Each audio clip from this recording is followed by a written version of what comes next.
मर्यादा पुरुषोत्तम राम, क्या ये सच में एग्जिस्ट करते थे?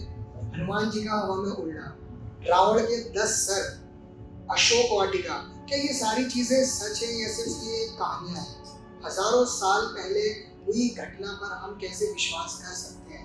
हिंदू धर्म में रामायण एक बहुत पुराना ग्रंथ माना जाता है और हम बचपन से इसकी कहानियां सुनते पढ़ते आ रहे हैं। लेकिन क्या ये कहानियां सच है या सिर्फ ये क्या ये कहानियां सच है? क्या हम इन पर विश्वास कर सकते हैं? अगर आपके दिमाग में भी ये सब चीजें आती हैं तो आज मैं आपके लिए लेकर आया हूँ 4 ऐसे एविडेंस जिन्हें सुनने के बाद, समझने के बाद आपको पता चल जाएगा कि ये सच है या सिर्फ ऐसे ही कहानियां हैं। तो सबसे पहले हम बात करते हैं Ashok Vatika and the phenomena of dark soil. आपको याद होगा जब आपने रामायण पढ़ी होगी तो उसमें रावण जब सीता जी का अपहरण करता है तो वो उन्हें लेकर जाता है श्रीलंका में अशोक वाटिका नाम की एक जगह, जहां पर वो उन्हें लगभग 11 महीने 14 दिन तक कैद रखता है। क्या आपको पता है कि ये अशोक वाटिका आज भी श्रीलंका की एक रिजॉर्ट सिटी नुवारा एरिया में आज भी अशोक वाटिका आपको देखने के लिए मिल जाएगी। त्रेता युग में हुई ये घटना और उसके हजारों सालों के बाद भी आप कलयुग में अशोक वाटिका को जाकर देख सकते हो। आपको करना बस इतना है, एक टिकट कराना है श्रीलंका के लिए और आप वहां जाकर अशोक वाटिका को आज भी देख सकते हो। वहीं एक और फैक्ट जिसके बारे में हम बात करने वाले हैं, रावण की लंका की काली मिट्टी।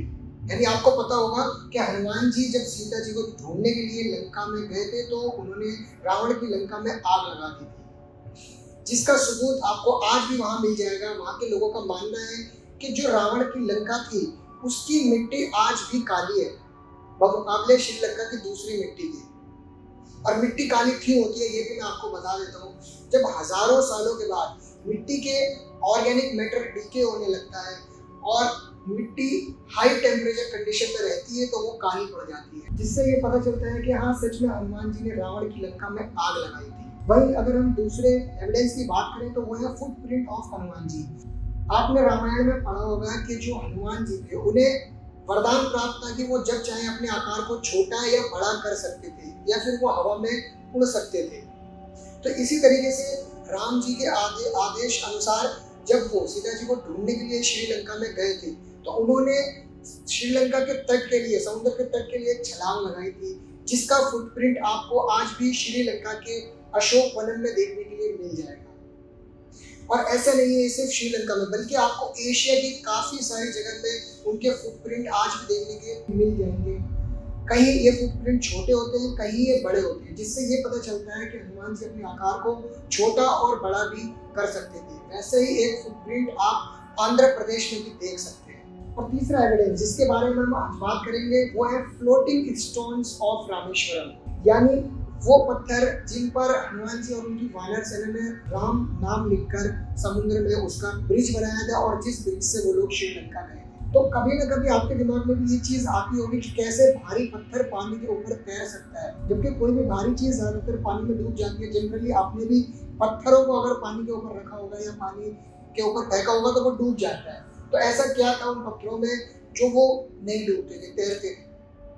तो अगर हम इसकी बात करें तो इसके लिए आपको तमिलनाडु का एक शहर है रामेश्वरम, वहां जाना पड़ेगा। जब आप वहां जाएंगे वहां आपको पता चलेगा कि आज भी ऐसे पत्थर वहां मौजूद हैं जो पानी में डूबते नहीं बल्कि पानी के ऊपर तैरते हैं। और जो आर्किटेक्चर होते हैं उनका भी मानना यह है कि इस तरीके के पत्थर होते हैं और इन्हें प्यूमिस रॉक कहा जाता है और ये बनते हैं वॉल्केनिक एरप्शन से। यानी अगर मैं आसान भाषा में समझाऊं तो जब कोई भी वॉल्केनो यानी कोई भी ज्वालामुखी फटता है तो उससे जो लावा निकलता है उसमें से कुछ इस तरीके के पत्थर बनते हैं। लेकिन हैरत की बात यह है कि ये पत्थर सिर्फ वहां पाए जाते हैं जहां पर कोई ज्वालामुखी फटा हो। रामेश्वरम का तो वेदर ही ऐसा है कि वहां कोई ज्वालामुखी फट ही नहीं सकता। तो इसके पीछे क्या कोई लॉजिक है या फिर ये मैजिक है? आप इसके बारे में हमें कमेंट करके जरूर बताइएगा।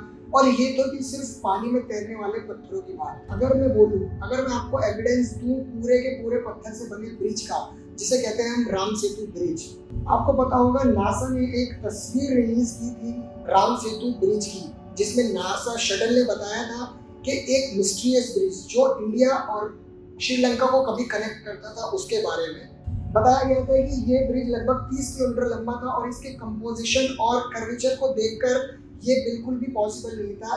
नासा शटल के अनुसार इस ब्रिज का कंपोजिशन और कर्वेचर साइंस और फिजिक्स के लॉ के बिल्कुल अगेंस्ट था। और अगर आप आज भी गूगल मैप में सैटेलाइट व्यू से इस ब्रिज को देखेंगे तो ये आपको गूगल मैप स्ट्रेच करने पर आज भी वैसा ही दिखाई देता है। तो ये थे एविडेंस जिस पर बात करने पर, जिसको समझने पर आपको पता चलेगा कि रामायण की कहानी सिर्फ सच थी या नहीं।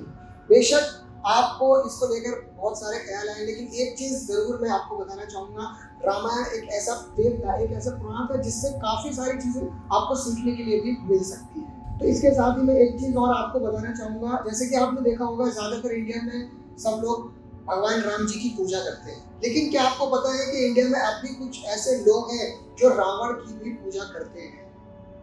राम जी ने जब रावण को युद्ध में हराया तो ये साबित कर दिया कि बुराई पर हमेशा अच्छाई की जीत होती है।